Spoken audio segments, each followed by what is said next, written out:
உயிர் மீட்கவே தன்னுயிர் கொடுத்தோர், என்னோடிருக்கவே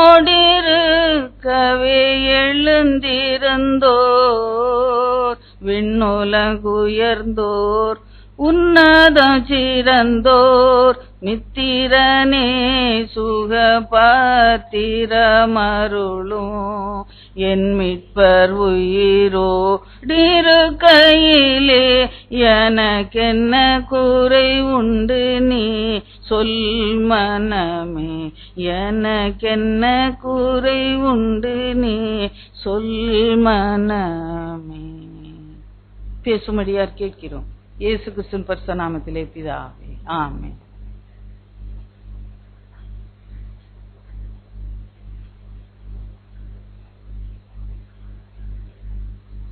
ஆண்டவராகிய இயேசு கிறிஸ்துவின் நாமத்திலே நான் உங்களை மீண்டும் ஒரு விஷயம் வாழ்த்துக்கிறேன்.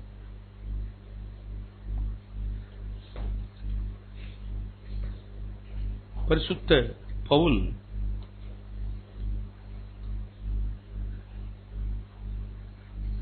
ஒரு சில வார்த்தைகளை கொண்டு, தமிழிலே 7 சொற்கள், 7 வார்த்தைகள், ஆங்கிலத்திலே 8 வார்த்தைகள், இது அடங்கிய ஒரு சொற்றொடர் அல்லது ஒரு வாக்கியம் அல்லது ஒரு சென்டென்ஸ், அதை வைத்துக் கொண்டு நான் உங்களோடு கூட பேச விரும்புகிறேன். 2 கொரிந்தியர் 9ஆம் அதிகாரம் 15வது வசனம், தேவன் அருளிய சொல்லி முடியாத ஈவுக்காக அவருக்கு ஸ்தோத்திரம். Thanks be unto God for the unspeakable gift. இந்த அன்புக்குரியவர்களே, இந்த 7 வார்த்தைகள் அடங்கிய இந்த வாக்கியம் அவருடைய உள்ளத்திலே இயேசுவை அறிந்து, அவரை தெரிந்து, அவரிடத்திலே பெற்றுக்கொண்ட எல்லா ஆவிக்குரிய நன்மைகள், உலக பிரதியான நன்மைகள் எல்லாம் அவருக்குள்ளே, இருதயத்துக்குள்ளே நிறைந்திருக்கும் பொழுது, நல்லா கவனிங்க, 2 கொரிந்தியர் 9:15, when he was bubbling with the presence of God, அவர் செய்த எல்லா நன்மைகளும், அவரை பற்றி அறிந்து கொண்ட அத்தனை சத்தியங்களும் உண்மைகளும் அவருடைய உள்ளத்திலே நிறைந்திருக்கும் பொழுது, அவருடைய வாய் ஒரு மகிமையான வார்த்தையை வெளிப்படுத்துகிறது. தேவன் அருளிய சொல்லி முடியாத ஈவுக்காக அவருக்கு ஸ்தோத்திரம். Thanks be unto God for the unspeakable gift. அந்த கிஃப்ட் என்கிற ஒரு வார்த்தையில் உள்ள வெளிப்பாட்டை தான் நான் உங்களோடு கூட நான் பகிர்ந்து கொள்ள விரும்புகிறேன். Thanks be unto God for the unspeakable gift of the cross. அவர் அதை மனதிலே வைத்துக் கொண்டுதான் அதை அவர் பேசியிருப்பார். நல்ல கவனிங்க. Thanks be unto God for the unspeakable gift of your cross. தேவனுடைய சொல்லி முடியாத ஈவாகிய உடைய சிலுவைக்கு ஸ்தோத்திரம் என்று சொல்லுகிறார். ஏன் பவுல் அடியார் அதை மீன் பண்ணியிருப்பார் என்பதற்கு வேதத்தில் நான் அவரை குறித்து வாசித்த நிருபங்கள், அவரை குறித்த வெளிப்பாடுகள், அவைகளை வைத்துக் கொண்டு இதை அவர் மீன் பண்ணியிருக்கணும் என்று நான் சொல்லுகிறேன். எனக்கு அன்புக்குரியவர்களே, இதை நீங்க வெளிப்படையா வாசித்தீங்கன்னா அப்படி சொல்ல முடியாது. ஏன்னா the gift is Jesus Christ. அல்லேலூயா சொல்லுவோமா? Thanks be unto God for the unspeakable gift. அவர் மீன் பண்ணது வெளிப்படையாக the gift of his son Jesus Christ. இயேசு கிறிஸ்து தான் அந்த ஈவு. ஆனால் நான் இன்னும் ஒரு படி மேல நான் போய் உங்களோடு கூட ஆவிக்குரிய நன்மைகளை பேச விரும்புகிறேன். அவர் இயேசு கிறிஸ்து தான் அவர் ஈவு என்று சொல்லாமல், அவர் இந்த சிலுவைதான் நமக்கு கொடுக்கப்பட்ட ஒரு ஈவு என்று அவர் நினைத்து அதை பேசியிருக்கிறார். ஒரு 9-8 வார்த்தைகளை கொண்டு அந்த வார்த்தை சொல்லப்படுகிறது. எனக்கு அன்புக்குரியவர்களே, அநேக நேரத்தில் அநேக சொற்களை கொண்டு நாம் ஜெபிக்கிறோம். அநேக நேரம் பெரிய பெரிய வார்த்தைகளை கொண்டு ஜெபிக்கிறோம். ஆனால் என் மனைவி சொன்னாள், மோசே செய்து ஜெபித்த ஒரு சிறிய ஜெபத்தை சொன்னார். ஆண்டவரே, அவர்கள் புறப்பட்டு போகும் பொழுதே நீங்கள் எழுந்தருள். a small prayer. ஆனால் அந்த எழுந்தருளும் என்று சொன்ன வார்த்தையில அவனுக்கு தேவனை குறித்த ஒரு நம்பிக்கை, தேவனை குறித்து அவனுக்கு அசைய முடியாத ஒரு ஆணித்தரமான அவரை குறித்த ஒரு அறிவு, அதுதான் அந்த சின்ன வார்த்தையை சொல்லி அவன் ஜெபிக்க முடிகிறது. அல்லேலூயா சொல்லுமா. நிறைய பெரிய வார்த்தைகளை சொல்லி ஜெபிக்கிறது தான் ஜெபம் அல்ல. என் மனைவி சில நாளுக்கு முன்பாக பேசினால், தாவீது ஒரு சின்ன ஜெபத்தை பண்றான். ஆண்டவரே, என் அடியனுடைய ஆத்துமாவை மகிழ்ச்சியாக்கும். It's a small prayer. It's only a small prayer. Now what I am trying to consolidate your thinking is, இந்த 8 வார்த்தைகள் அடங்கிய அந்த வார்த்தையில எவ்வளவு சத்தியம் அடங்கி இருக்கிறது என்பதை குறித்து தான் உங்களோடு கூட பேச வேண்டும். அடியனுடைய ஆத்துமாவை மகிழ்ச்சியாக்கும். அப்போ அவனுடைய சரீரத்திலே, உள்ளத்திலே, மனதிலே, அவனுடைய ஆத்துமாவிலே எவ்வளவு ஒரு பெரிய துக்கம் நிறைஞ்சி இருக்கணும். அந்த துக்கத்தை ஒன்று ஒன்றாய் சொல்லி ஆண்டவரிடத்தில் அவன் ஜெபிக்காத படிக்கு, ஆண்டவரே அடியனுடைய ஆத்துமாவை மகிழ்ச்சியாக்கும். அப்போ அந்த ஜெபத்தை ஆண்டவருக்கு சமூகத்தில் அது ஒரு மகிமையான ஜெபமாகத்தானே இருந்திருக்கணும். எனக்கு அன்புக்குரியவர்களே, அதே போல அநேகருடைய சாட்சியை சொல்ல சொன்னீங்கன்னா, இல்ல மூஞ்சியும் பார்க்கிறேன், சாட்சி சொல்ல சொன்னா அவங்க எப்படி சாட்சி சொல்லுவாங்க? அவங்க பிறந்தது முதல் இன்னைக்கு வர வரைக்கும் அவங்க சாட்சி சொல்லுவாங்க. பெரிய சாட்சி சொன்னதான் அவங்களுக்கு. எனக்கு அன்புக்குரியவர்களே, இதை மனதில் வைத்துக் கொள்ளுங்க. இந்த மனிதன் அவ்வளவு பெரிய அனுபவம் மிகுந்த மகன், ஒரு 8 வார்த்தை 8 வார்த்தையில உள்ளடக்கி ஒரு சாட்சியை பகிர்கிறான். Thanks be unto God for the unspeakable gift. அது சிலுவையை அவன் குறித்து சொன்னான் என்பதற்கு என்னுடைய ஆதாரம் என்ன என்றால், நீங்கள் அவருடைய நிருபத்தை நீங்க வாசித்து பார்த்தீங்கன்னா, ஒவ்வொரு நிருபத்திலும் அவர் எழுதி இருக்கிற ஒரு காரியம், சென்டர் ஆஃப் ஈச் எபிசோட் அவன் எழுதியிருக்க பார்த்தீங்கன்னா, நான் கிறிஸ்துவோடு கூட சிலுவையில் அறையப்பட்டேன், ஆயினும் பிழைத்திருக்கிறேன். நான் சிலுவையில் அறையப்பட்டபடியினால் நான் பிழைத்திருக்கிறேன். அப்போ அந்த சிலுவையின் மேன்மை, இந்த அன்புக்குரியவர்களே, நீங்க பவுலடியாருடைய வாழ்க்கையை, அவனுடைய ஆவிக்குரிய வாழ்க்கையை நீங்க நிருபங்களை வாசித்து பார்த்தீங்கன்னா, அவனுடைய வாழ்க்கை, அவனுடைய ஊழியத்தின் காரியங்களில் இருந்து சிலுவை பிரிக்க முடியாதது. அல்லேலூயா சொல்லுவோமா? அல்லேலூயா சொல்லுவோமா? அல்லேலூயா. கிறிஸ்துவிலிருந்து சிலுவையை எப்படி நாம பிரிக்க முடியாதோ, சிலுவை இல்லாமல் இயேசு இல்லை. மனதில் வைத்துக் கொள்ளும். லெந்து காலம் இல்லாமல் ஈஸ்டர் பண்டிகை இல்லை.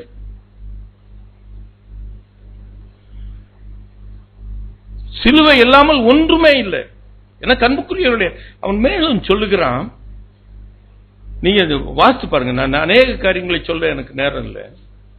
சிலுவையை குறித்தே அல்லாமல் வேறு ஒன்றையும் குறித்து நான் மேன்மை பாராட்டாதிருப்பேனாக. அப்படி என்றால் அவன் மேன்மை பாராட்டுவதற்கு அநேக காரியங்கள் இருந்தது. அல்லேலூயா சொல்லுவோமா? ஆனால் அவைகளில் எல்லாவற்றிலும் அவன் மேன்மை பாராட்டல. நான் 8ஆம் நாள் விருத்த சேதனம் அடைந்தவன், நான் பென்யமின் கோத்திரத்தான், எபிரேயரில் பிறந்த எபிரேயன். பாருங்க, அவனுடைய தன்னை குறித்து சொல்கிறான், நியாயப்பிரமாணத்தின்படி நான் பரிசேயன். He can glory himself that I am a Pharisee. He can glory himself that I have studied under Gamaliel. கமாலியல் பாதத்திலிருந்து நான் வேதத்தை அறிந்து கொண்டவன். இன்னைக்கு அநேகர் சொல்றாங்க, நான் மெட்ராஸ் யூனிவர்சிட்டி டிகிரி இல்ல, அப்படிதானே சொல்லுவோம். நான் இன்னும் சொல்லுவேன், அந்த காலத்தில் அப்படி சொல்லுவேன், ஏல் முதலியாரே கையெழுத்து போட்டு கொடுத்த டிகிரி வச்சிருக்கேன். எவ்வளவு பெரிய, you may not have got a degree or a postgraduate degree signed by A.L. Mudaliar, a man of so reputable person. அவர் கையெழுத்து போட. இன்னைக்கு எல்லாம் போட்டீங்கன்னா இவன் பேர் என்ன, மன்றாடி இவன் போட்டிருப்பான், நம்ம லிக்கர் ஜேபிஆர் போட்டிருப்பான், அந்த டிகிரியாக வாங்கியிருப்பீங்க. ஆனால் மேன்மை பாராட்டுவதற்கு ஒன்றும் இல்லை. 3ஆம் வானம் வரைக்கும் எடுத்துக்கொள்ளப்பட்டவன். நல்ல கவனிங்க பிரியமானது. தூதர்கள் பேசுகிற பாஷைகளை கேட்டவன். அவன் அதை குறித்து அவன் மேன்மை பாராட்டல. நான் சிலுவையை குறித்தே அல்லாமல் வேறு ஒன்றையும் குறித்து நான் மேன்மை பாராட்ட மாட்டேன். அவர் இன்னொரு இடத்துல கலாத்தியர்ல சொல்றாரு, கிறிஸ்துவினுடையவர்கள் தங்களுடைய ஆசைகளையும் தங்களுடைய இச்சைகளையும் அவர்கள் சிலுவையில அறைந்திருக்கிறார்கள். அப்படி என்றால் அவர் தன்னுடைய மேன்மை எல்லாமே சிலுவை. அல்லேலூயா சொல்லுவோமா? அந்த சிலுவை இல்லாமல் சுவிசேஷம் இல்லை, சிலுவை இல்லாமல் இயேசு இல்லை, சிலுவை இல்லாமல் பரலோகம் இல்லை. அல்லேலூயா சொல்லுவோமா? அல்லேலூயா. ஆகையினால் தான் இந்த லெந்து கால நாட்கள் நமக்கு கொடுக்கப்பட்டிருக்கு. இனிமேலாவது அடுத்த லெந்து வந்துச்சுன்னா இந்த பிரியாணி சாப்பிடறதை விட்டுருங்க. எனக்கு அன்புக்குரியவர்கள், இந்த பெந்தேகோஸ்தே சபை ரொம்ப கெடுத்து வச்சிருக்காங்க இந்த கிறிஸ்தவர்களுடைய நம்பிக்கை. எனக்கு அன்புக்குரிய இதை மனதில் வைத்துக் கொள்ளுங்க. அந்த எல்லாவற்றையும் விட்டுவிட்டு கர்த்தருடைய சிலுவையை தியானிக்கணும். அந்த சிலுவை ஒன்றுதான் நம்முடைய வாழ்க்கையை மேன்மைப்படுத்தும். அல்லேலூயா சொல்லுவோமா? Thanks be unto God for the unspeakable gift of your cross. உம்முடைய சிலுவை ஒன்றுதான் எனக்கு மேன்மை. ஏனென்றால் வேதம் சொல்லுகிறது, நீங்க பவுலடியார் சொல்லுகிறார், சிலுவையின் உபதேசம் கெட்டு போகிறவர்களுக்கு பைத்தியமாய் இருக்கிறது, ஆனால் சிலுவையின் உபதேசமோ ரட்சிக்கப்படுகிற எனக்கோ அது தேவனுடைய பலனாய் இருக்கிறது. ரட்சிப்புன salvation, the cross is not only for your salvation. இத மனசுல வச்சுக்கொள்ளுங்க. The cross is not for mere the blood of Jesus Christ to save you from your sin. ரட்சிக்கப்படுகிறதுக்கு இன்னொரு வார்த்தையை நான் பயன்படுத்த விடுகிறேன், நீ விடுவிக்கப்படுவதற்கு. அல்லேலூயா சொல்லுவோமா? அல்லேலூயா. the ரட்சிப்பு என்பதற்கு it is a very big word. அதுல ஒரு ஆத்தும ரட்சிப்பு இட்ஸ் only a portion. ஆனால் நமக்கு அநேக விடுதலைகள் அந்த சிலுவையிலிருந்து தான் நமக்கு கிடைக்கிறது. ஆண்டவருக்கு நன்றி சொல்லுவோம். மார்க் 5:34 வாசிங்க. அவளுக்கு ஒரு வியாதி தான் இருந்துச்சு. 12 ஆண்டுகள் பெரும்பாடுள்ள ஸ்திரீ. வைத்தியர்களிடத்துல எல்லாவற்றையும் அவள் செலவு பண்ணிட்டு ஒன்றிலையும் அவளுக்கு என்ன கிடைக்கல? ரட்சிப்பு கிடைக்கல. அதாவது ஒரு விடுதலை கிடைக்கல. அவருடைய வியாதிக்கு என்ன கிடைக்கல? விடுதலை கிடைக்கல. அப்பொழுது ஆண்டவர் சொல்கிறார், உன்னுடைய உன்னுடைய விசுவாசம் உன்னை ரட்சித்தது, நீ சமாதானத்தோடு போய் வேதனை இன்றி சுகமாய் இருப்பாயாக. அங்க அந்த வேதனையின்றி சுகமாய் இருப்பாயா இருக்குது ரட்சிப்பு என்று எழுதப்பட்டிருக்கிறது. அல்லேலூயா சொல்லுவோமா? சால்வேஷன். எனக்கு அன்புக்குரியவர்களே, ஆகையினாலே இந்த ரட்சிப்பு என்பது it's not a mere salvation. எல்லாவற்றிற்கும் இருந்து ஒரு விடுதலை. அல்லேலூயா சொல்லுவோமா? நம்ம வியாதியிலிருந்து ஒரு விடுதலை, நம்முடைய சிறையிருப்பிலிருந்து ஒரு விடுதலை, நம்முடைய பழக்க வழக்கத்திலிருந்து ஒரு விடுதலை. அல்லேலூயா சொல்லுவோமா? எல்லாவற்றையும் செய்கிறது என் ஆண்டவருடைய சிலுவை. அல்லேலூயா சொல்லுவோமா? சரி, இப்பொழுது நான் ஒரு 3 காரியத்தை சுருக்கமாக சொல்லிவிட்டு நான் முடிக்கப் போகிறேன். அவர் ஏன் அந்த சிலுவையை மேன்மைப்படுத்துகிறார் என்றால், அந்த பவுலுடைய வாழ்க்கையை நீங்க நல்லா யோசித்து பார்க்கணும். அந்த பவுல் ஒரு சுய நீதியான ஒரு வாழ்க்கையை வாழ்ந்தவன். நல்லா கவனிக்கணும். தன்னுடைய சுய நீதியே அவனை பரலோகத்துக்கு எடுத்துக்கொண்டு செல்லப்படும் நினைச்சான். இத அநேகர் நம்ம அப்படி நினைக்க மாட்டோம், வேறு வகையில இப்படி சிந்திக்கிறோம். நான் பாவம் செய்யாமல் இருந்தா போதும், பரலோகத்துக்கு போயிடலாம் அப்படின்னு நினைக்கிறோம். நல்ல a refraining from sin. They think you will be taken to heaven. அப்படி நம்ம நினைச்சிட்டு இருக்கோம். அதனால சில பழக்க வழக்கத்தை நம்ம விட்டு விடுகிறோம். சிகரெட் குடிக்கிறதை விட்டு விடுகிறோம், ஆனால் அது ரட்சிப்பு அல்ல பிரியமான, அது ஒரு சுய நீதியாக கருதப்படுகிறது. அல்லேலூயா சொல்லுவோம். அல்லேலூயா. பீயிங் எ பாரசி, அவன் ஒரு பரிசேயனாய் இருக்கிறான்.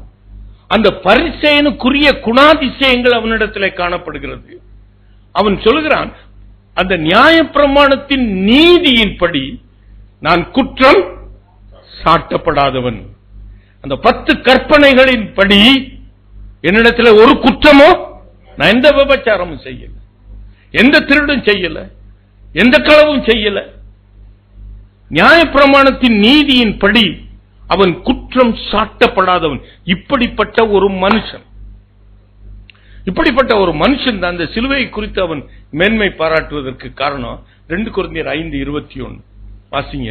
நாம் அவருக்குள் தேவ நீதியாகும்படிக்கு பாவம் இல்லாத அவர் எனக்காக பாவமாக்கப்பட்டார். நல்ல கவனிங்க பிரியமானவர்களே, இங்க 2 வார்த்தை சொல்லப்படுகிறது. ஒன்று, என்னுடைய நீதி என்னை தேவனிடத்தில் கொண்டு போகாது.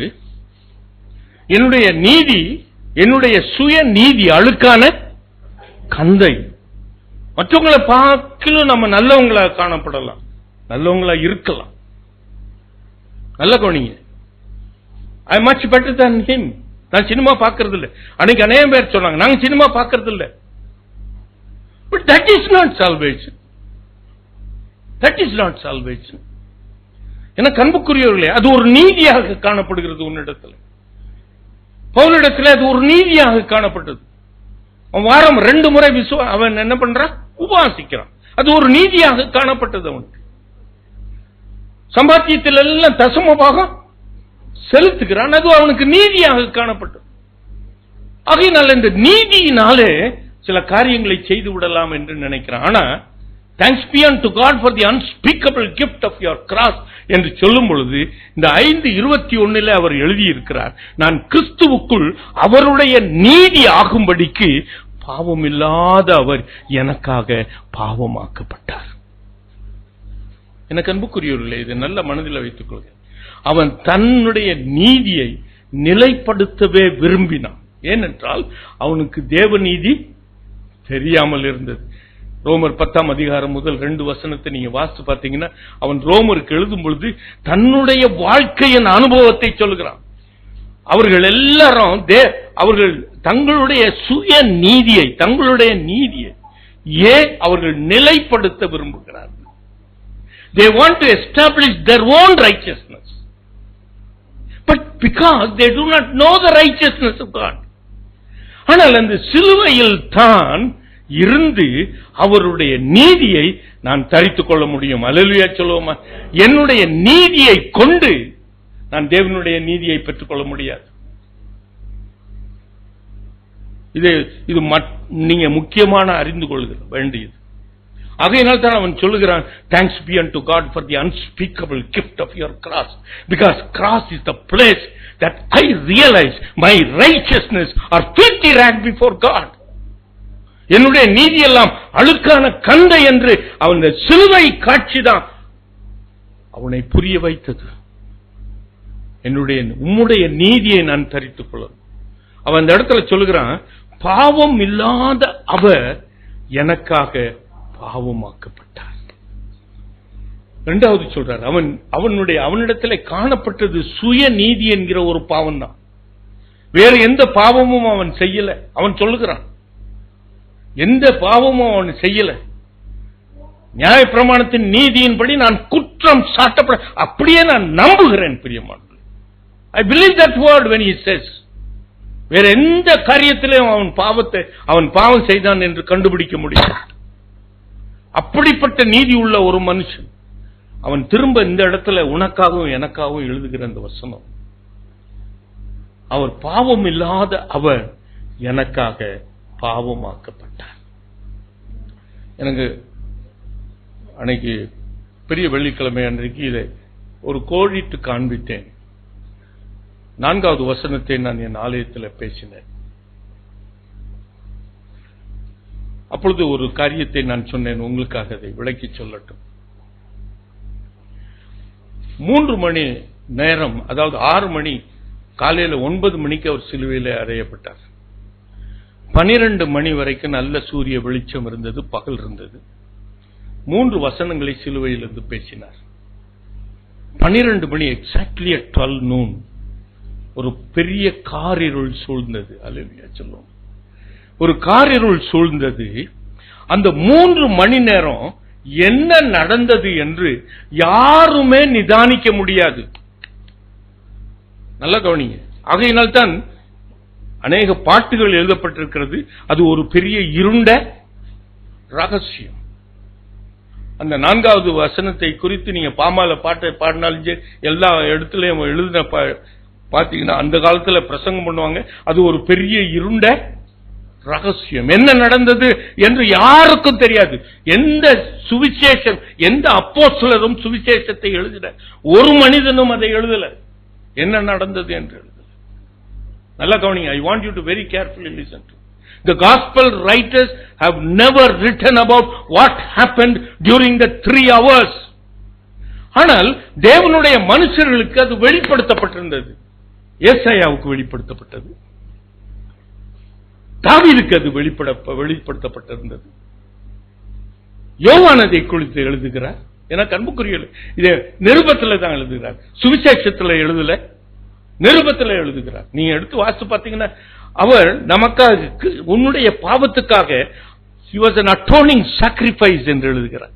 ஒரு கிருபாதார பலி, உன்னுடைய பாவங்களுக்காக he was made an atoning sacrifice for your sin, not only for your sin, for the sins of the entire world. அல்லேலூயா சொல்லுமா.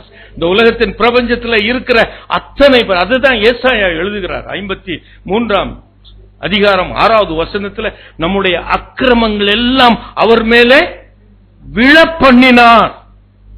நம்முடைய அக்கிரமங்கள், நம்முடைய பாவங்கள், நம்முடைய மீறுதல்கள். 5வது வசனத்தையும் வாசிப்பார். 12வது வசனத்தையும், அநேகருடைய பாவங்களை அவர் தாமே சுமந்தார். He was made a sin. He was not made a sinner, but he was made a sin. Hallelujah சொல்லுமா. Hallelujah. இதை மனதில் வைத்துக் கொள்ளுங்கள். He was a person without sin. உனக்காகவும் எனக்காகவும் அவர் சின்னராக மாற்றப்படல, பாவியாக மாற்றப்படல, பாவமாக மாற்றப்பட்டார். உன்னுடைய பாவங்களும் என்னுடைய பாவங்களும், உலகத்தில் இருக்கிற அத்தனை பேருடைய பாவங்களும் அவர் மீது சுமத்தப்பட்டது. அப்போ அந்த 3 மணி நேரமும் அவருடைய, நம்முடைய பாவங்கள் எல்லாம் அவர் மீது சுமத்தப்பட்டது. அப்பொழுது இன்னொரு வெளிப்பாட்டை நான் சொன்னேன். நம்முடைய பாவங்கள் மாத்திரம் சுமத்தப்பட்டதல்ல, the consequences of our sin also was laid upon him. அல்லேலூயா சொல்லுமா. நல்லா கவனிங்க பிரியமானவர்களே. இயேசு கிறிஸ்துவினுடைய சிலுவையின் மரணத்தை நீங்க பார்த்தீங்கன்னா, ஒரு பாவத்திற்கு நாம் என்ன தண்டனை அடைய வேண்டும் என்று பழைய ஏற்பாட்டில் சொல்லியிருக்கா இல்லையா? வாசிங்களேன் நீங்க, நீதிமொழிகள் 20:30 வாசிங்க. என்னுடைய பாவங்களுக்கு என்னை அழுக்கற, என்னை காயத்தின் தழும்புகளும் உள்ளத்தில் உரைக்கும் அடிகளும் பொல்லாதவனை அழுக்கற துடைக்குமா. நல்ல கவனிங்க. அப்போ பொல்லாதவனுக்கு என்ன கிடைக்கணுமா? அடி கிடைக்கணும். காயப்பட அவனை அடிக்கணும். இதான் பாவத்திற்குரிய தண்டனை. ஆனால் அந்த பாவத்திற்குரிய தண்டனையை என் ஆண்டவர் தன் மீது ஏற்றுக்கொண்டார். அல்லேலூயா சொல்லுமா. அவர் அடிக்கப்பட்டார். எனக்கு அன்புக்குரியவர்களே, இதை மனதில் வைத்துக் கொள்ளுங்கள். அது பாவத்தை ஏற்றுக்கொள்வதுன்னா பேசாம சிலுவையில் அவர் தொங்கி இருந்தா போதும். பாவத்தை அவர் ஏற்றுக்கொண்டு, எல்லாருடைய பாவங்களை ஏற்றுக்கொண்டு சிலுவையில மரித்து ரத்தம் சிந்திருந்தார்னா போதும். ஆனா பிலாத்து ஒரு தீர்ப்பு கொடுக்கிறான், அவரை வாரினால் அடிப்பித்து சிலுவையில அறையுங்கள். அல்லேலூயா சொல்லுமா. ஜனங்கள் எல்லாம் என்ன கேட்கிறாங்க? அவரை சிலுவையில அறையுங்கள், அறையுங்கள் தான் என்று சொல்றாங்க. ஆனா பிலாத்து என்ன சொல்றான்? அவரை வாரினால் அடிப்பித்து சிலுவையில அறையுங்கள். அப்படி என்றால் அத்தனை பாவத்துக்கு உண்டான அத்தனை தண்டனைகளும் அவர் மீது சுமத்தப்பட்டது. அதனால்தான் no gospel writer has reported about the face of Jesus Christ. அவங்க என்ன சொல்றாங்க, பெரிய வல்லுநர்கள் என்ன சொல்றாங்கன்னா, பக்கத்துல நிக்கிறவனுடைய முகத்தையே நம்மளால பார்க்க முடியாது, அவ்வளவு கும்மிருட்டான், such a pitch dark. பக்கத்துல நின்று கொண்டிருக்கிறவனுடைய முகத்தை கூட பார்க்க முடியாத ஒரு இருள். ஆகையினாலே பாவத்துக்குரிய தண்டனைகள் எல்லாம் அவர் மீது சுமத்தப்பட்ட பொழுது அவர் எப்படியாய் காணப்பட்டார் என்பதை ஏசாயா வெளிப்படுத்துகிறார். முதல் 2 வசனத்தை நீங்க வாசிங்க, வேகமா வாசிங்க. ஏசாயா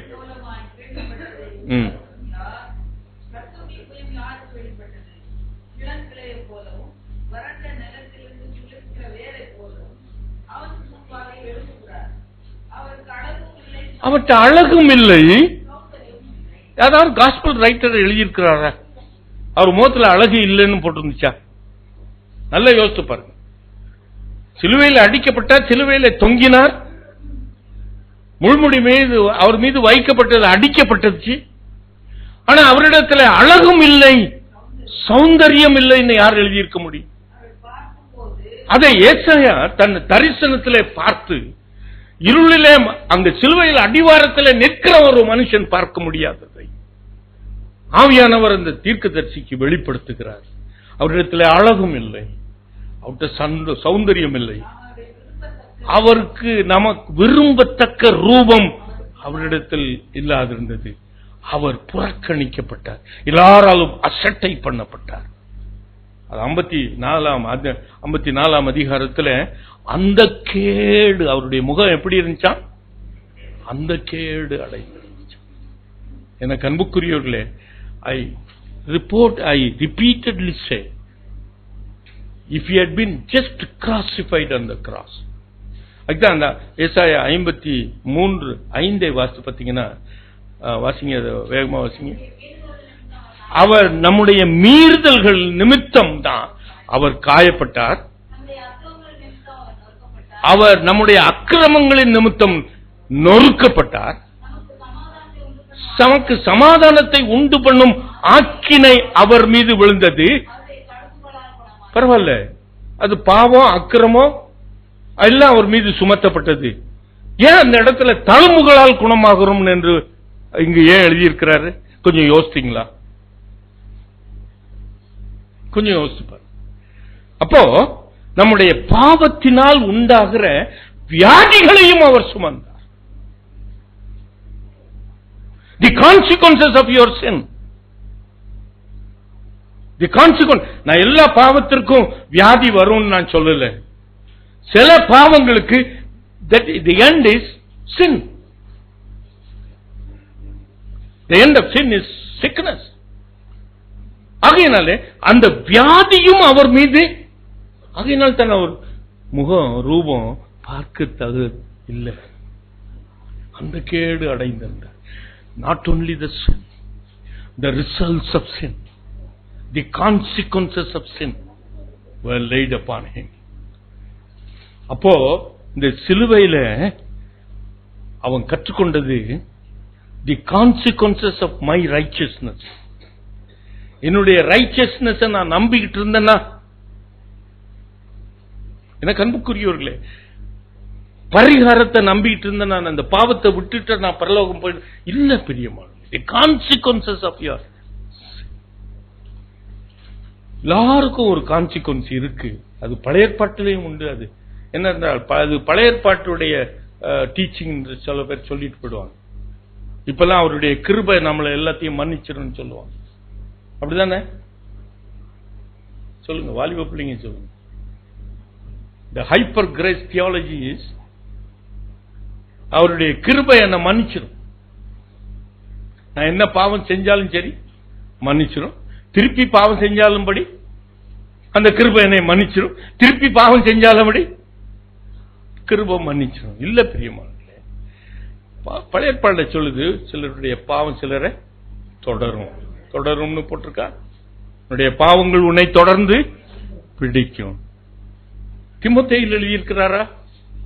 சிலருடைய பாவங்கள் 5ஆம் அதிகாரம் 1 தீமோத்தேயு 5ஆம் அதிகாரத்தை வாசித்து பாருங்க, கடைசி பக்கத்துல. சிலருடைய பாவங்கள் நியாய தீர்ப்புக்கு முந்திக் கொள்ளும், சிலருடைய பாவங்கள் அவர்களை தொடர்ந்து பிடிக்கும். So the consequences also he has to bear it. நம்முடைய பாவங்களுடைய பலனை அவர் தான் ஏற்றுக்கொண்டார். அல்லேலூயா சொல்லுவோமா? அல்லேலூயா. The consequences of our sin. பெரிய ஒரு கான்சிக்வன்ஸ் என்ன தெரியுமா? வேதத்தில் போட்டிருக்கு, பாவத்தின் சம்பளம் மரணம். அவர் மரித்ததை நான் குறிப்பிடல, அதை ஆவிக்குரிய விளக்கத்தை நான் கொடுக்க விரும்புகிறேன். The wages of sin is death. அது பாவத்தின் சம்பளம் மரணம். அந்த மரணம் என்று ஒரு ஆவிக்குரிய அர்த்தத்தை நீங்க பார்த்தீங்கன்னா, it's a separation from God. அல்லேலூயா சொல்லுவோமா? அல்லேலூயா சொல்லுவோமா? நாம் பாவம் செய்யும் பொழுது கர்த்தருடைய பிரசன்னத்தை நம்மளால என்ன பண்ண முடியாது? உணர முடியாது. கர்த்தருடைய பிரசன்னம் நம்மிடத்திலிருந்து எடுத்துக்கொள்ளப்படும். அதே போலதான் அவர் பாவமாக்கப்பட்ட பொழுது, when he took all the consequences of that sin was laid upon him, எல்லாம் அவர் மீது சுமத்தப்பட்ட பொழுது, அவரே பாவமான பொழுது, கர்த்தருடைய பிரசன்னம் அவரிடத்திலிருந்து எடுத்துக்கொள்ளப்பட்டது. நானும் பிதாவும் ஒன்று என்று சொன்னவர், நான் தனியா இருக்கவில்லை, கர்த்தர் என்னோடு கூட, பிதாவானவர் என்னோடு கூட இருக்கிறார் என்று சொன்னவர், அந்த 3 மணி நேரமும் பிதா அவரை விட்டு எடுக்கப்பட்டு விட்டார். அல்லேலூயா சொல்லுவோமா? The separation, the wages of sin is separation from God. He went through that. The consequences of sin, he went through that, even though he knew no sin. அப்ப என்னுடைய பாவங்களின் பிரதிபலன்கள் எல்லாம் அவர் ஏற்றுக்கொண்டார். ஆகையினால் தான் இவர் சொல்லுகிறார், thanks be unto God for the unspeakable gift. நான் கிறிஸ்துவுடைய, அவருக்குள், நான் கிறிஸ்துவுக்குள் தேவனுடைய நீதியாகும்படிக்கு பாவம் அறியாத அவர் எனக்காக அவர் பாவமாக்கப்பட்டார். thanks be unto God. ரெண்டாவது இன்னொன்னு சொல்றாரு, கலாத்தியர் 3:13 எடுத்து வாசித்து பார்த்தீங்கன்னா, மரத்திலே தூக்கப்பட்ட எவனும் சபிக்கப்பட்டவன் என்று எழுதியிருக்கிறபடி கிறிஸ்துவ நமக்காக சாபமாய்.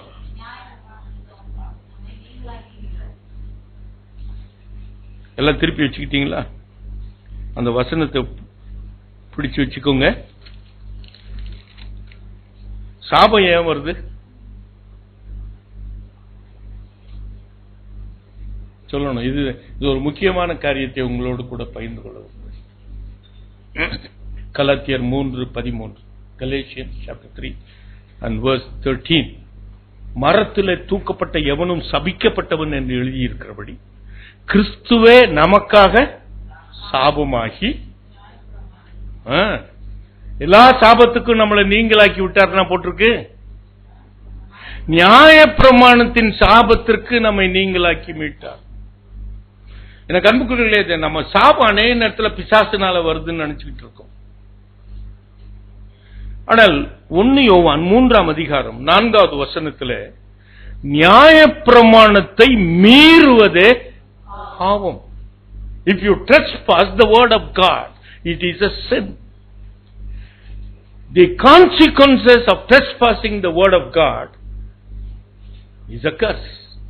நல்லா கவனி. I want you to very carefully listen to me. நியாய பிரமாணத்தை மீறுவது பாவம்.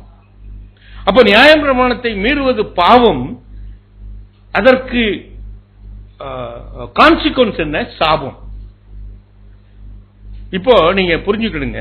உபாகம் 28ஆம் அதிகாரத்துக்கு வாங்க. இப்ப அதுல ஒரு 2 காரியத்தை கோடிட்டு காண்பிச்சிருந்தேன். Deuteronomy chapter 28. அங்கு முதல் 14 வசனத்துக்கு ஒரு பிரியாம்பிள். முதல் வசனத்தை வாசித்தீங்கன்னா, அவருடைய சத்தத்தை கேட்டு, அவருடைய சத்தத்துக்கு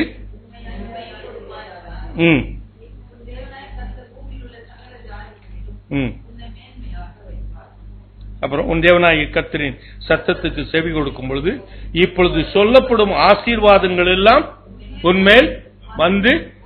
அப்போ when you are obedient to the word of God, நல்ல கவனிக்கும். I want to simplify that statement.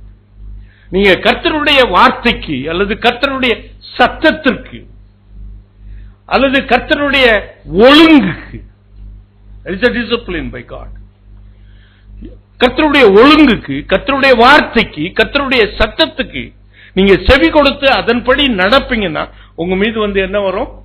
ஆசீர்வாதம் தங்கும். இப்ப 15வது வசனத்தை வாசிங்க. தேவனாகிய கர்த்தருடைய எல்லா கட்டளைகளின்படியும் கட்டளைகளின்படியும் நடக்க கவனமாய் இருக்கிறதற்கு அவர் சத்தத்திற்கு செவி கொடாதே போவாயாக. இப்போ நல்ல ஒரு பெரிய லிஸ்ட் கொடுத்துருக்கு. இப்ப 45 வாசிங்க. அதுக்கு என்ன கிடைக்கும்னு போட்டுருக்காத, தி கான்சிக்வன்சஸ் போட்டிருக்கு பாருங்க. கட்டளைகளையும்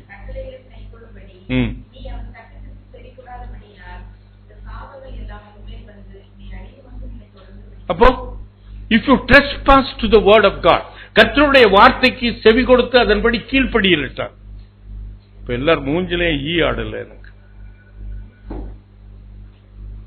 இந்த வசனம் தெரியாதபடினால்தான் நம்ம நிர்விசாரமாய் இருந்து கொண்டிருக்கிறோம். ஆகையினால் தான் வேதம் சொல்லுகிறது, கர்த்தருடைய வார்த்தைக்கு நடுங்குகிறவனையே நான் நோக்கி பார்த்தேன். அங்கு வேதம் அழகாக சொல்லுகிறது, என்னுடைய கற்பனைகளுக்கு, என்னுடைய வார்த்தைகளுக்கு நியாயப்பிரமாணத்தை மீறுவது பாவம் என்று புதிய ஏற்பாட்டிலே அவர் யோவான் எழுதி வைத்திருக்கிறார். அந்த பாவத்தின் கான்சிக்வன்சஸ் இஸ் தி கர்சஸ். அந்த நீங்க வீட்டுக்கு சென்று தயவு செய்து நீங்க இதை ஒரு ஒரு ஒரு இன்ஃபர்மேஷனுக்காவது வாசிங்க. நீங்க அதை வாசிக்க அன்னைக்கு ஒரு நாள் உபாகமம் 28 ஒரு வசனத்தை, ப்ராவர்ப்ஸ்ல இந்த உபாகமத்தில் எழுதியிருந்தா ஒரு வசனத்தை. அப்போ ஒருத்தர் எழுதியிருந்தாரு, நான் எப்பொழுதுமே இந்த உபாகமத்தில் 28 முதல் 14 வசனத்தை நான் தவறாம வாசிப்பேன். எல்லாம் அதை தவறாம வாசிக்கிறாங்க. அப்படி தவறாம வாசித்தவங்களுடைய வாழ்க்கையில தான் அந்த 15வது வசனத்திலிருந்து 65வது வசனத்து வரைக்கும் நடக்கிற காரியங்கள் அவர்களுக்கு தெரியல. ஏன் நடக்குதுன்னு தெரியும். ஒரு சாபம். நீ கர்த்தருடைய சத்தத்துக்கு நீ செவி கொடாமல் இருப்பாய் என்றால், கர்த்தருடைய வார்த்தைக்கு நீ கீழ்ப்படியாமல் இருந்தால், 34வது வசனம், உன் கண்கள் காணும் காரியங்களினாலே மதிமயங்கி போவாய். இப்ப சொல்லுங்க சார், இப்ப நீ எதை பார்த்தாலும் நீ மதிமயங்கி போறியா இல்லையா? இப்போ most of the people, the youngsters especially, or the middle-aged girls and boys, நேர ஆன்லைன் ஷாப்பிங், பிளிப்கார்ட், கண்களின் காரியத்தினாலே மதி மயங்கி போறாங்க. உண்மையா இல்லையா? உண்மையா இல்லையா? உண்மையா இல்லையா? ஏன் நம்ம பிள்ளைகளுக்கு தெரியல? என்னன்னா அந்த 28 அதிகாரத்துல வாசிக்கிறது. அதை வாசித்தா தெரியும். கர்த்தருடைய வார்த்தைக்கு நான் கீழ்ப்படியலன்னா நான் கண்ணின் காரியங்களை பார்த்து நான் மயங்கி போவேன். அது ஒரு சாபம். 28வது வசனம், கர்த்தர் உன்னை புத்தி மயக்கத்தினாலும் குருட்டாட்டத்தினாலும் மன திகைப்பினாலும் உன்னை வாதிப்பார். It's one of the curses of disobeying to the word of God. கர்த்தருடைய வார்த்தைக்கு கீழ்ப்படியாதபடியினாலே உனக்கு புத்தி மயக்கம் வரும். இப்ப நீங்க ஒரு மனசுல அப்படி கொஞ்சம் அலை பாய விடுங்களேன். உங்க குடும்பத்துல, உங்களுடைய நண்பர்கள், உங்களுடைய ஆலயத்துல இருக்கிறவங்க, அவங்களுக்கு எத்தனை பேர் புத்தி மயக்கம் இருக்கு? எத்தனை பேர் கண்களுடைய காரியத்தினாலே அவங்க என்ன பண்றாங்க? மதிமயங்கி போறாங்க. The curses of disobeying the God's word is rampant among Christians. மனதில் வைத்துக் கொள்ளுங்க பிரியமான. ஆனால் எல்லாவற்றையும் அவர் தன் மீது ஏற்றுக்கொண்டார். Even the consequences of the curses, he took it upon him.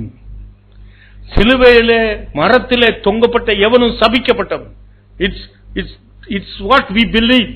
சிலுவையிலே அவர் அடிக்கப்பட்டார், ஆகையினாலே நமக்கு சாபமானார். இன்னொன்னு நமக்கு புரியுது, அவருடைய தலையில முள்முடியை வைத்து அடிச்சிட்டாங்க. ஆனால் இந்த முள்முடி ஒரு சாபத்தின் சின்னம், ஆகையினாலே நம்முடைய சாபத்தை அவர் ஏற்றுக்கொண்டார். ஆனால் நியாய பிரமாணத்தின் சாபத்துக்கு நீங்களாக்கி நம்மை மீட்டுக் கொண்டார். இன்னைக்கு அநேகர் ஏன் மதிமயங்கி இருக்கிறார்? நீ தொடர்ந்து அதை வாசித்து பாருங்க.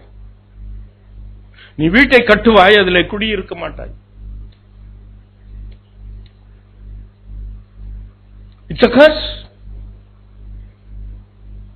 உன் நிலத்தின் கனியையும் உன் பிரயாசத்தின் எல்லா பலனையும் நீ அறியாத ஜனங்கள் புசிப்பாங்க. நான் 24 மணி நேரத்தில் 18 மணி நேரம் வேலை செய்யறேன் என்னுடைய வேலை ஆபீஸ்ல. ஆனா என்னுடைய பிரயாசத்தின் பலனை யார் எடுக்கிறா? My colleague takes everything. It's a curse. It's a curse of the law. The curse of the trespassing the law. ஆகையினால் தான் நான் கரடியா கத்திட்டு இருக்கோம். நாங்க எப்பவுமே இந்த லெந்து கால நாட்களில நீங்க சிலுவையை நீங்க சிலுவையை தியானித்தீங்கன்னா இவ்வளவையும் உங்களால நீங்கள் அறிந்து கொள்ள முடியும். அல்லேலூயா சொல்லுவோமா? அல்லேலூயா, அல்லேலூயா, அல்லேலூயா. நான் ஏதாவது ஒரு காரியத்துக்கு நான் மயங்கி போயிட்டேன்னு வைங்களேன், I go after some advertisements. I go after some people telling what. சில பேர் நமக்கு சொல்றத பார்த்து நம்ம என்ன பண்ணிடுவோம்? மயங்கி போறோம். அப்ப பயங்கரக்கு முன்னாடி அன்னைக்கு நான் முழங்கால நின்று ஆண்டவருடைய சிலுவையை பார்த்தா, ஆண்டவரே என் மதி மயக்கத்தை எல்லாம் நீங்க ஏற்றுக்கொண்டீங்களே அப்பா, நான் மதி மயங்க கூட. If you believe the gospel, if you believe this gospel, அதுக்கு தான் சிலுவை. அநேக நேரம் நம்முடைய மனம் அப்படியே பதப்பதிச்சுக்கிட்டே இருக்கும். என்ன சொல்லி ஜெபம் பண்றது நம்மளுக்கு தெரியாது. அடிக்கடியா நானும் உங்க மனைவி, என்னுடைய மனைவியும் அடிக்கடியா உங்களோடு கூட பேசியிருப்போம். அப்படி ஏதாவது உங்களுடைய மனதில் பதப்பதைப்பு காணப்படும்னா முழங்கால் படிட்டு அந்த சிலுவையை நோக்கி பாருங்க. அல்லேலூயா சொல்லுவோமா? அல்லேலூயா. அதுதான் answer. Bring back cross into your life. சிலுவையை உங்களுடைய வாழ்க்கையில கொண்டு வாங்க. சிலுவை இல்லாமல் உங்களுக்கு வாழ்க்கையே கிடையாது. ஆகையினால் தான் அதை அறிந்த பவுல் சொல்லுகிறார், thanks be unto God for the unspeakable gift. யோவான் 3ஆம் அதிகாரம் 8வது வசனம் அப்படி சொல்லுகிறது. அங்கு வேதம் சொல்லுகிறது, பிசாசின் கிரியைகளை அழிக்கும்படிக்கு தேவகுமாரன் வெளிப்பட்டார். எனக்கு அன்புக்குரியவர்களே, இந்த சிலுவையில தான் கர்த்தர் பிசாசின் கிரியைகளை என்ன பண்ணாரா? அழித்தார். அந்த பிசாசின் கிரியைகள் என்று சொல்லும் பொழுது அவனுடைய நயவஞ்சகமான ஒரு பேச்சு. நல்ல கவனிங்க பிரியமான, அவன் நம்மளை நயங்காட்டி சில வார்த்தைகளை பேசுறான் இல்லையா? ராஜ்யத்தின் எல்லா மகிமையும் அவருக்கு ஒரு நிமிஷத்துல காமிச்சு கொடுத்துட்டு, என்னை தாழ விழுந்து நீர் பணிந்து கொண்டால் எல்லாவற்றையும் எவ்வளவு அவ எப்படி இந்த ஈவ எப்படி ஏமாத்தினா? ஆண்டவர் சொன்னதுண்டோ, நீ சாகவே சாக மாட்டாய். God was talking to them about the separation of God from them. அல்லேலூயா சொல்லுவோமா? அவர்களோடு கூட ஆண்டவர் அவர்களை விட்டு பிரிகிறதை பற்றி சொல்லி இருக்கிறார். நீ சாகவே சாவாய். ஆனா இவன் அதை திருத்தி எப்படி பேசுறாம, நீ சாகவே. அப்ப அதுக்கப்புறம் அவன் சாப்பிட்டதுக்கு அப்புறம் சாகாம இருந்தாள் இந்த ஏவாள் இருந்தாள். அப்ப நினைச்சிருப்பா, அப்ப இந்த பிசாசு சொன்னது சரிதான், சாகலையே நானு. But it is a symbolic separation from the Almighty God. They were driven away from the Garden of Eden. தோட்டத்திலே ஒவ்வொரு நாளும் அவர்களுடைய மத்தியிலே இறங்கி அவர்களோடு பேசி மகிழ்ந்தவர். His presence was taken away from them. அதைத்தான் நீ God meant it. ஆனா இவன் என்ன பண்ணுவான்? அவங்ககிட்ட நயவஞ்சம், பரவாயில்ல ஞாயிற்றுக்கிழமை நாளைக்கு பரீட்சை இருக்கு. ஞாயிற்றுக்கிழமை வீட்டில் உட்காந்து படிச்சா போதும், கோயிலுக்கு இன்னைக்கு போகலன்னா பரவாயில்ல. பிசாசு மெல்ல இப்படி நாக்க நீட் தொங்க புட்டுட்டு வந்து சொல்ல மாட்டான். அழகா உன் கிளாஸ்மேட்ல ஒரு அழகான ஒரு பிள்ளை வந்து சொல்லுவா உன்ட்ட, எவ்வள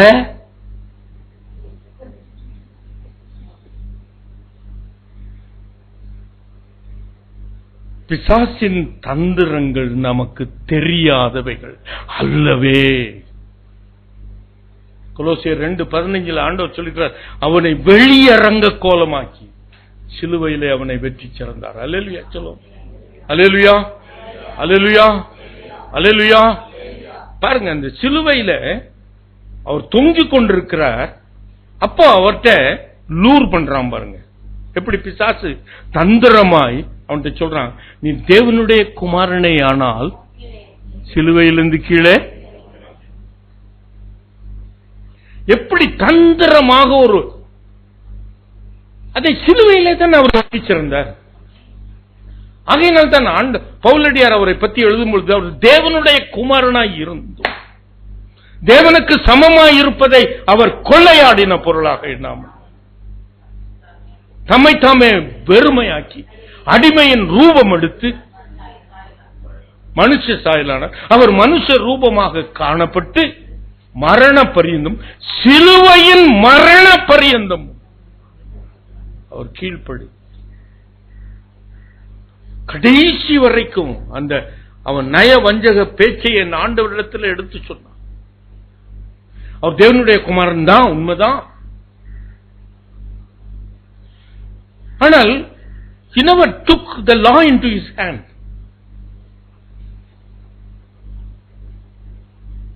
அவர் தேவனுக்கு சமமா இருந்தவர் தான்.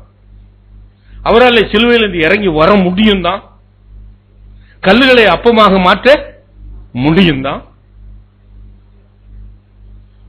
பட் எல்லாவற்றையும் கீழ்ப்படிதல் மூலமாக சிலுவையில கர்த்தர் உனக்காக அவர் கீழ்ப்படிந்தனாலே இந்த பிசாசின் தந்திரங்கள் எல்லாம் உன்னுடைய வாழ்க்கையில என்ன பண்ண முடியாது. ஏதாவது ஒரு நிமிஷம் நம்ம ஏதாவது ஒரு வசியமான ஒரு பேச்சுக்கு இடம் கொடுத்துருவனோ. வாலிப பிள்ளைங்க முக்கியமா பி கேர்ஃபுல். ஏதாவது ஒரு வீக்கர் மோமெண்ட்ஸ்ல நம்ம ஏதாவது ஒரு தவறு செய்வதற்கு நம்மை ஒப்பு கொடுத்து விடுவோமா என்று உன் உள்ளத்தில் ஒரு எண்ணம் வரும் பொழுது சிலுவை உனக்கு முன்பாக கொண்டு. That will be the answer. That will be the answer. You should bring back cross in your life. Hallelujah சொல்லுவோமா, Hallelujah சொல்லுவோமா, Hallelujah. அவருடைய நாமம் அதெல்லாம் உண்மை இல்லைன்னு நான் சொல்லல. அவருடைய நாமம், இயேசுனுடைய நாமம் சொல்லலாம். ஆனா அந்த சிலுவைக்கு இருக்கிற அந்த மேன்மை, ஆகையினால் தான் அவர் சொல்லுகிறார், சிலுவையை குறித்தே அல்லாமல் வேறு ஒன்றையும் குறித்து நான் மேன்மை பாராட்ட மாட்டேன், மேன்மை பாராட்ட. ஆகையினால் தான் அவர் சொல்லுகிறார். எனக்கு அன்புக்குரியவில்லை, 2 கொரிந்தியர் 8:9 வாசித்து பாருங்க. அவர் உன்னை ஐஸ்வர்யனாக்கும்படிக்கு அவர் தரித்திரராம். சிலுவையின் கடைசி வரைக்கும் அவருடைய வஸ்திரங்கள் எல்லாம் அவங்க சீட்டு போட்டு எடுத்துட்டாங்க. He was hanging on the cross as a half naked man. He never had anything to wear.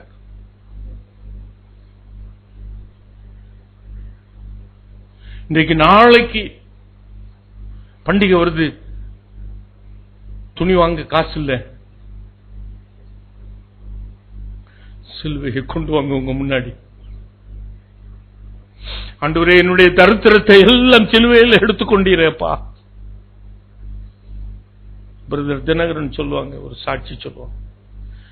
ஒரு காலத்தில் ஈஸ்டர் அன்னைக்கு, ஈஸ்டர் பண்டிகைக்கு 2 பிள்ளைகளுக்கும் துணி வாங்குறதுக்கு அவங்ககிட்ட காசு இல்லை. அப்போ மிஸ்ஸஸ் ஸ்டெல்லா தினகரன் வந்து சொன்னாங்களா, நாளைக்கு ஈஸ்டர்ப்பா, பிள்ளைங்க புது ஆடையை போட்டுட்டு போகணுமே கோயிலுக்கு, புது ஆடைகளே இல்லையே, இது ஓப்பனா ஒரு மீட்டிங்ல சாட்சி சொன்னது எனக்கு ரகசியத்தை சொல்றேன்னு நினைக்காதீங்க. அப்பொழுது அவங்க தாய் வந்து சொல்லிக்கிட்டே இருக்காங்க, எப்படியாவது இந்த பையன் போய் கணவன் போய் ஏதாவது பண்ணி கொஞ்சம் பணம் கொண்டு வந்துருவார், பிள்ளைங்களுக்கு சட்ட துணி வாங்கி கொடுத்துடலான். அவர் இரவும் முழுவதும் செபித்துக் கொண்டிருந்தார். ஒருவேளை இப்படிதான் செபித்தார், ஆண்டவரே என்னை ஐஸ்வர்யன் ஆக்கும்படிக்கு நீர் தரித்திரரா நீரே, எனக்கு கூட இல்லை, என் பிள்ளைகளுக்கு சட்ட துணி வாங்கி கொடுக்கணுமே. உடைய உயிர்த்தெழுந்த நாளாச்சே, 12:30 மணி இருக்கும். கர்த்தரவரோடு கூட பேசினார். உன்னுடைய பெட்டியை திறந்து பார் என்று சொன்னார். அவர் போய் பெட்டியை திறந்து பார்க்கிறார். அப்படியே புது நோட்டுகள் அடங்கிய ஒரு கட்டு அந்த பெட்டியில இருந்துச்சு. எங்கிருந்து வந்துச்சு தெரியும். நீ ஐஸ்வர்யனாகும்படிக்கு அவர் தரித்திரரானார். எங்கிருந்து வரும்னு தெரியாது. எனக்கு அன்புக்குரியவர்களே, if you believe the cross, if you bring the cross into your daily routine, ஒவ்வொரு நாளுடைய வாழ்க்கையிலும் அந்த சிலுவை உனக்கு முன்பாக இருக்கும் என்றார். இது உண்மையாய் சத்தியமாய் நடக்கிற காரியங்கள். கண்களை மூடுவோம்.